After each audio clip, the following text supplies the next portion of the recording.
जो पाकिस्तान के लंबी दूरी वाली मिसाइल हैं, ऐसी मिसाइलें भी पाकिस्तान के पास मौजूद हैं जो सीधे अगर इस्लामाबाद से छोड़ी जाए तो एक तरह से तल अवीव पर गिर सकती हैं या इजराइल के किसी भी टारगेट को निशाना कर सकती हैं। खासतौर से पाकिस्तान कोई बड़ा कदम उठा सकता है। पाकिस्तान, क्योंकि दुनिया में जो गिने चुने मुस्लिम ममालिक जो न्यूक्लियर पावर माने जाते हैं उनमें से दरअसल पाकिस्तान भी आता है। पाकिस्तान के पास न्यूक्लियर हथियार हैं, न्यूक्लियर बम है, पाकिस्तान के बाद लंबी दूरी वाले मिसाइल भी हैं और एक तरह से ड्रोन भी मौजूद हैं। ऐसे में इजराइल का नक्शा खत्म हो जाता था, इस जमीन से इजराइल का नक्शा खत्म हो जाता था। हालांकि इस बीच ईरान के पड़ोसी मुल्क पाकिस्तान पर लगातार सवाल उठते रहे कि आखिर पाकिस्तान किस तरफ है। क्या डोनाल्ड ट्रंप और अमेरिका के दबाव में पाकिस्तान का झुकाव अमेरिका की तरफ है? यह सवाल भी बार बार उठते रहे। या फिर यह कहा गया कि पड़ोसी मुल्क ईरान है और ईरान से रिवायती रिश्ते एक तरह से पाकिस्तान के रहे, तो क्या पाकिस्तान एक तरह से ईरान के साथ है? ये लगातार सवाल उठते रहे। हालांकि बीच में शहबाज शरीफ, जो कि पाकिस्तान के वजीर आजम हैं, उन्होंने ईरान के सदर मसूद पजेश्कियान से भी बीच में बातचीत की थी और जो मौजूदा हालात हैं उस पर एक तरह से चर्चा की थी। लेकिन इस बीच यही देखने को मिला कि पाकिस्तान का जो झुकाव है वो एक तरफ कहीं ना कहीं अमेरिका के साथ भी नजर आया, क्योंकि अमेरिका का दबाव भी पाकिस्तान पर काफी ज्यादा है। लेकिन अब जो माहिरीन है वो ये कहते हैं, क्या जो मुस्लिम इत्तेहाद की बात की जा रही है, मुस्लिम कम्युनिटी को एक प्लेटफॉर्म पर पूरी दुनिया में लाने की बात की जा रही है, ऐसे में क्या पाकिस्तान कोई बड़ा कदम उठा सकता है? पाकिस्तान, क्योंकि दुनिया में जो गिने चुने मुस्लिम ममालिक जो न्यूक्लियर पावर माने जाते हैं उनमें से दरअसल पाकिस्तान भी आता है। पाकिस्तान के पास न्यूक्लियर हथियार हैं, न्यूक्लियर बम है, पाकिस्तान के बाद लंबी दूरी वाले मिसाइल भी हैं और एक तरह से ड्रोन भी मौजूद हैं। ऐसे में माहिरीन का यह मानना था, क्या पाकिस्तान अगर ईरान पर यह जंग आगे बढ़ती है या फिर इजराइल ग्रेटर इजराइल पर काम करता है, जिस तरह से लबनान के एक बड़े हिस्से पर इजराइल ने कब्जा कर लिया है, गजा के एक बड़े हिस्से पर या फिलिस्तीन के एक बड़े हिस्से पर इजराइल ने कब्जा कर लिया है, लगातार इजराइल का दायरा अब बढ़ता जा रहा है, तो क्या आने वाले दिनों में ये जो आंच है ये पाकिस्तान तक भी पहुंचेगी? ग्रेटर इजराइल में क्या पाकिस्तान का जो हिस्सा है उस पर भी एक तरह से आने वाले दिनों में जो इजराइल है वो एक तरह से हमला कर सकता है या उस पर भी कब्जा कर सकता है? और ऐसे में माहिरीन का सवाल सीधे सीधे यही था कि जो पाकिस्तान के लंबी दूरी वाली मिसाइल है, ऐसी मिसाइलें भी पाकिस्तान के पास मौजूद हैं जो सीधे अगर इस्लामाबाद से छोड़ी जाए तो एक तरह से तल अवीव पर गिर सकती हैं या इजराइल के किसी भी टारगेट को निशाना कर सकती हैं। खासतौर से पाकिस्तान की गौरी मिसाइल की बात चल रही थी, जो बहुत खतरनाक मिसाइल मानी जाती है, इसकी स्पीड भी काफी ज्यादा है, वॉरहेड भी इसका बहुत इंपॉर्टेंट माना जाता है और यह कहा जाता है कि गौरी मिसाइल के जरिए क्या पाकिस्तान इजराइल पर हमला कर सकता है। तो ये दरअसल जो माहिरीन का मानना था कि पाकिस्तान, क्योंकि अभी तक इस जंग में खुलकर सामने नहीं आया है, लेकिन अगर जरूरत पड़ी तो क्या पाकिस्तान अपने गौरी मिसाइल का टेस्ट कर सकता है, गौरी मिसाइल को इजराइल के ऊपर छोड़ सकता है, इजराइल पर पाकिस्तान की तरफ से भी क्या आने वाले दिनों में हमला किया जा सकता है? इस तरह के सवालात भी अब उठने शुरू हो गए हैं, क्योंकि पाकिस्तान का गौरी जो मिसाइल है ये लेटेस्ट मिसाइल माना जाता है, बहुत खतरनाक मिसाइल माना जाता है और इसका जो वॉरहेड है ये काफी ज्यादा धमाकाखेज रॉकेट्स को लेकर एक तरह से उड़ान भर सकता है और बहुत कम वक्त में तल अवीव तक एक तरह से इस्लामाबाद से पहुंच सकता है। तो ऐसे में क्या पाकिस्तान आने वाले दिनों में इस जंग में कोई बड़ी खलल डाल सकता है? इस जंग में क्या पाकिस्तान की तरफ से कोई अभी चाल चलनी एक तरह से बाकी है या पाकिस्तान एक तरह से छुपा रुस्तम इस जंग में साबित हो सकता है और इजराइल पर बड़ा हमला कर सकता है, जब पूरे मशरिक़ वस्ता में जो इस्लामी ममालिक हैं उनके सामने एक तरह से खतरा है? लबनान को पूरी तरह से इजराइल खत्म कर रहा है, फिलिस्तीन को इजराइल लगातार खत्म कर रहा है, तो क्या आने वाले दिनों में कोई बड़ा हमला पाकिस्तान की तरफ से इजराइल पर किया जा सकता है? तो दुनिया की निगाहें पाकिस्तान पर दरअसल टिकी हुई है। पाकिस्तान के पास जब इतनी सलाहियत है, पाकिस्तान के पास जब दूरी बहुत लंबी रेंज तक मार करने वाले मिसाइल मौजूद हैं, उसके पास जब गौरी जैसे बहुत अहम मिसाइल है, तो क्या पाकिस्तान कोई बड़ा खेल कर सकता है, कोई बड़ा कारनामा दरअसल इस जंग के बीच में कर सकता है? और क्या पाकिस्तान की तरफ से आने वाले दिनों में यह पहल की जाएगी, आने वाले दिनों में कोई बड़ा हमला इजराइल के ऊपर किया जा सकता है? माहिरीन का यह मानना है कि जैसे जैसे यह जंग बढ़ेगी तो इसकी तवक्को भी की जा सकती है। पाकिस्तान अपना डिफेंस भी करना चाहेगा, अपनी सिक्योरिटी बढ़ाना चाहेगा और ऐसे में अगर यह जंग ईरान हारता है तो मशरिक़ वस्ता में अगला जो निशाना इजराइल या फिर अमेरिका का होगा वो दरअसल फिर पाकिस्तान हो सकता है और पाकिस्तान अपने को बचाने के लिए यह बड़ा कदम उठा सकता है। गौरी जो मिसाइल है उसको लॉन्च करने के बारे में भी पाकिस्तान कहीं ना कहीं सोच सकता है, लेकिन जंग को 1 महीना गुजर चुका है। हालांकि इस जंग के बीच में पाकिस्तान का जो रुख है वो बहुत साफ नहीं है। हालांकि पिछले दिनों जिस तरह से खबर आई थी कि इस्लामाबाद में कई ममालिक के वज़राए खारजा जमा हुए थे और इस जंग को लेकर उन्होंने गौर व फिक्र किया था, हालांकि इस बातचीत का कोई नतीजा तो नहीं। को ढूंढ नहीं पाते थे, मैं आपको बताऊं, और कहीं उसका पाला एक पावरफुल कोई क्या कहते कंट्री से पड़ जाता तो उसको लेने के देने पड़ जाते, वो जिंदगी में उठता नहीं था फिर उसके बाद कभी भी।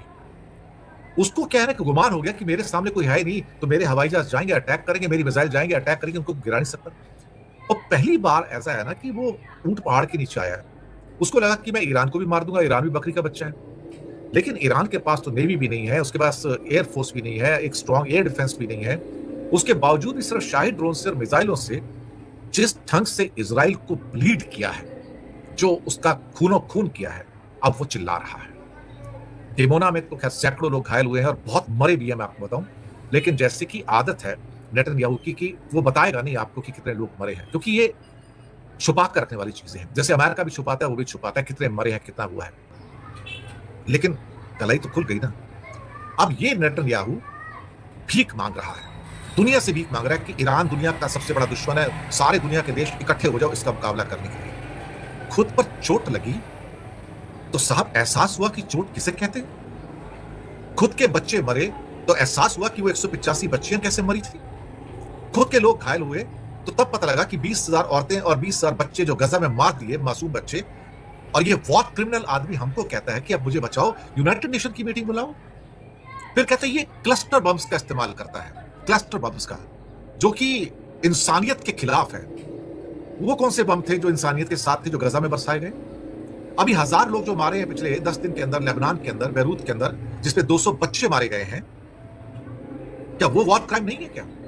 आज ईरान के वॉर क्राइम नेतन्याहू को याद आ रहे हैं, क्योंकि आज पहली बार चोट पड़ी है ना। और चोट अब सीधी पड़ेगी साहब, जगह जगह पड़ेगी। और ये चोट है ना, यही चोट उसको मजबूर कर रही है कि दुनिया के अंदर हम जो है अब कॉल करेंगे ईरान का मुकाबला करो। ये अमेरिका भी कह रहा है कि इकट्ठा मिलकर ईरान का मुकाबला करो। ये इस बात का एविडेंस है कि दोनों हार मान चुके हैं कि हम ईरान से नहीं जीत सकते। ये हार का एक्सेप्टेंस है। वैसे 2006 की बात है, मुझे लगता है, जहां तक मुझे याद है, जब इसी इजराइल ने क्लस्टर बॉम्ब्स का लेबनान पे इस्तेमाल किया गया था। शायद वो भूल गया क्या?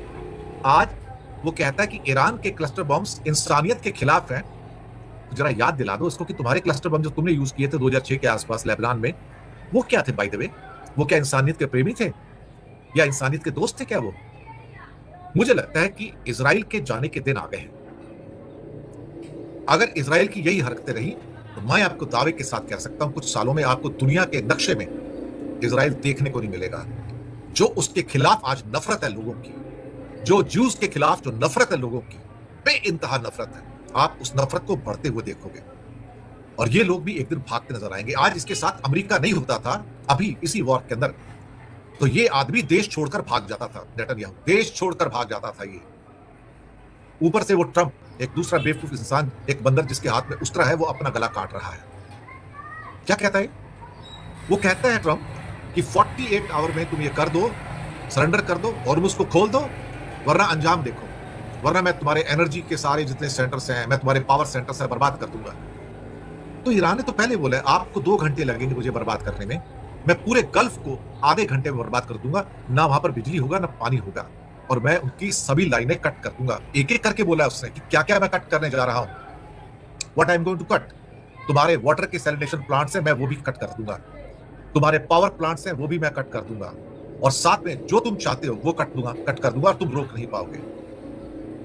20% जो आपके ग्लोबल सप्लाई जाती है गैस की और तेल की, वहीं से जाती है ना। और यहां पर जो उसकी वल्नरेबिलिटी है वो क्या है? गल्फ के अंदर पानी, सबसे बड़ा वेपन पानी। देखिए गल्फ के पास 2 चीजें नहीं है, ईरान को छोड़ दो आप, बाकी कंट्री के पास 2 चीजें नहीं है।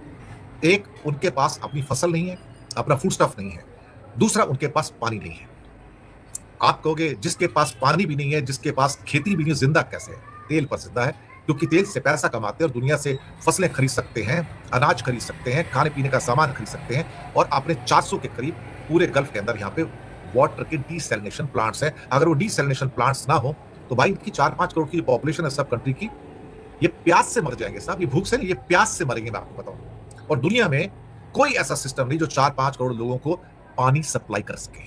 पानी, वही धमकी दी है कि मैं तुम्हारी पानी की पाइपलाइन भी कट कर दूंगा, मैं तुम्हारी बिजली की पाइपलाइन कट कर दूंगा, जो आपके 400 डीसैलिनेशन प्लांट्स हैं गल्फ में, मैं उसकी कट कर दूंगा। तब आप क्या करोगे? और सिटिंग डक्स है वो, मैं आपको बताऊं।